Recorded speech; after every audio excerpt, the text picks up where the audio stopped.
एक चुप से हजारों मुसीबतों को टाला जा सकता है।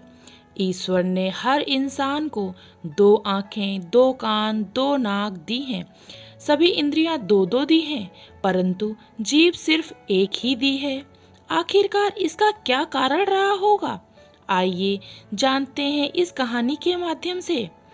एक मछली पकड़ने वाला था। वह मछली पकड़ने के लिए तालाब पर गया।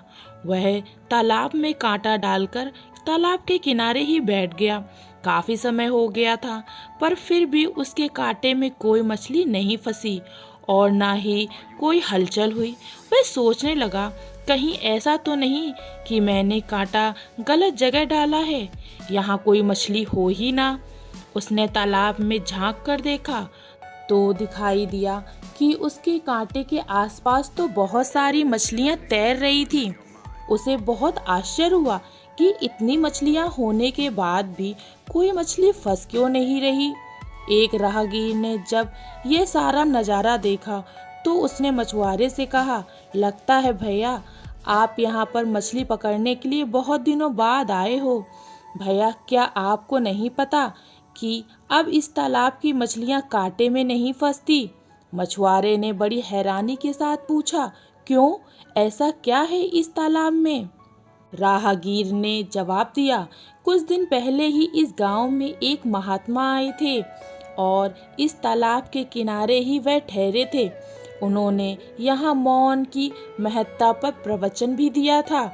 उनकी वाणी इतनी प्रभावशाली थी कि जब वो प्रवचन देते थे तब इस तालाब की सारी मछलियां भी बड़े ध्यान से सुनती थीं।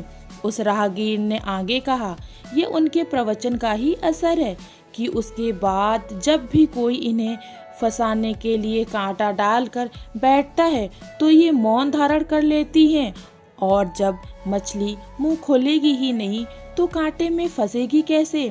इसलिए बेहतर यही होगा कि आप किसी और जगह पर जाकर कांटा डालो।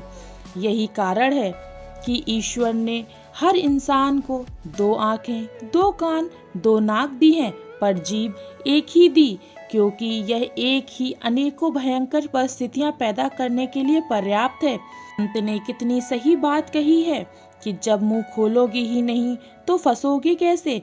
अगर इंद्रियों पर संयम करना चाहते हो तो सबसे पहले जीभ पर नियंत्रण करो, फिर चाहे वह बोलने के लिए हो या फिर स्वाद के लिए। यह करने पर बाकी सब इंद्रियां स्वयं नियंत्रित रहेंगी। ये बात हमें भी अपने जीवन में उतार लेनी चाहिए।